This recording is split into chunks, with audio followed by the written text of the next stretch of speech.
I'm sure some of you have read her fabulous book, Drink, which was published back in 2013.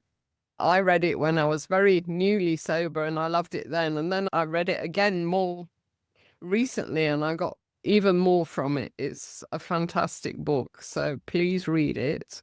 And Anne is coming over to South Africa where she's running a writer's retreat, which is called Writing Your Recovery. And I'm actually going on that. So I'm looking forward to it. And there's another couple of tribes sober people that are going on that as well. And if anyone's interested, I'm sure Anne will be able to squeeze you in. And as I've mentioned in our newsletter, I'm running a masterclass with Anne on the 9th of November. So, and she's a TED speaker. She's an award-winning journalist. She's a very accomplished lady. And I'm going to hand over to her right now. Thank you, Janet. I'm so excited to be meeting you when I come to South Africa. And thank you for that kind introduction. Yes, I went back to school at 64. I'm now in my 70s, and I became a psychotherapist. So I've lived a many chaptered life, but my book was written when I was 5 years sober. And I will be coming up, God willing, on 17 years sober on November the 3rd.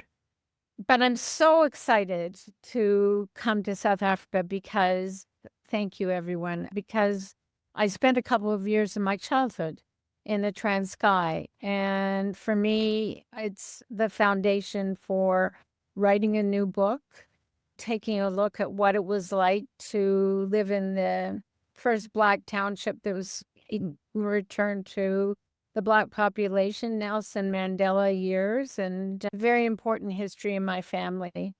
I'm really excited to say that I'll be offering a masterclass, a day-long masterclass with Janet and Tribe Sober. And that is really focused on the notion of, so I'm sober, now what? How do we move forward, seizing the best out of life when we've given up alcohol? And that's something I've been thinking about for all 17 years and pre those 17 years. What would it be like to live without alcohol? And like many others of you, I pondered it a lot before. I had a lot of day ones before I actually was successful in giving up alcohol, many day ones. And so I think we've got a very exciting masterclass day on November the 9th planned, Janet and myself. And we're going to accommodate 20 plus people, not large, just have an intimate day-long gathering. And I really hope some of you will, if not all of you, will join us, anyone who can. I'm also here to say that, as Janet was telling you, that I'm offering a 5-day Writing Your Recovery workshop, which is a class that I've been teaching for 5 years online. I was an editor for 30 years in the magazine business, and so I'm very comfortable editing. And I think that's going to be wonderful, teaching you how to take your ideas right through the book stage.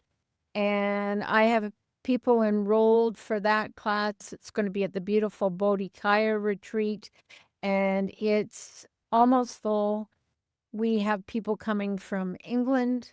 We have people coming from Canada, lots of people from South Africa. It's going to be really exciting, and it's women only. So I thought I'd be here to tell you about that as well. My book, as Janet said, came out in 2013, but it's still selling well because sadly everything came true. Women are not only catching up to men in terms of risky drinking, in many age groups they're outpacing men. I'm on an advisory committee at Yale University in the US, and the new data I was just reading this morning for those in their teens and early 20s, women are outpacing men. And this is historical. This is the first time in history. And it's really upsetting. I don't know if you want to open the floor to questions, Janet, or would you like me to keep talking? What's your preference? Sorry, my mic was off. Yeah, talk to us a bit about your story, Anne. Your Yes. drinking sure. problem Yes. started. When is the writing retreat? I'll just give you that information. It's November 25th to December 1st at Bodhikaya, and we can give you information on that. My drinking history was, was a workaholic long before I was an alcoholic, and I was a very high-functioning professional. As Janet told you, I was vice principal of McGill, which is arguably Canada's biggest university, most famous university. We have a national news magazine in Canada called Maclean's, which is like Time or Newsweek, and I was the top female in that. Worked there for 30 years. I had a great career. I was a mom, and I started to unwind, get my shoulders down from my earlobes every night as I was cooking dinner, racing in from work. Easier to pour a couple glasses of wine than it was to take time to do a yoga class because I had to oversee homework and do all those things as a co-parent being single. And I found that 2 drinks morphed into 3. And I suffered terrible depression through menopause and medicated that with alcohol. So 3 turned into 4. By the time I hit McGill University, I was working around the clock and would continue working past midnight, drinking. And then on a very sad day, on Father's Day in 2007, my cousin Doug was killed by a drunk driver. And I sat on my condo floor that morning and said, I lost my childhood to alcohol. My mother was cross-addicted to Valium and alcohol. I lost my favorite cousin Doug, and now I'm losing myself. For a year and a half, I tried to give up drinking. I found it dug in, that my drinking dug in when I tried to attack it. And I finally went to rehab. I kept drinking after rehab. Not a lot, but I was prying my fingers off the habit. I saw it as glamorous. I saw it as relaxing. I saw it as a way to sleep. I saw it as everything. It was my go-to. And finally, my son and my best friend and my sweetheart all confronted me. And I was able, on November the 3rd, I wanted to take my life. And my ex-husband said, just try one more meeting. And I tried one more meeting, and a woman crossed the floor and said, can I take you for coffee? Can I take you to a meeting? And I haven't had a drink since, touch wood, God willing. And so I was a bad actor. I was a very bad actor. Dressed well, looked fancy, but my goodness, the secrets. And I was a classic when I researched my book. I learned that the classic female behavior, classic male behavior is you go to a bar. Classic female behavior is you go to your book club, you drink what everybody else drinks, you watch what they're drinking, and then you go home and you have your favorite drink by yourself and you isolate and you make a ritual of it.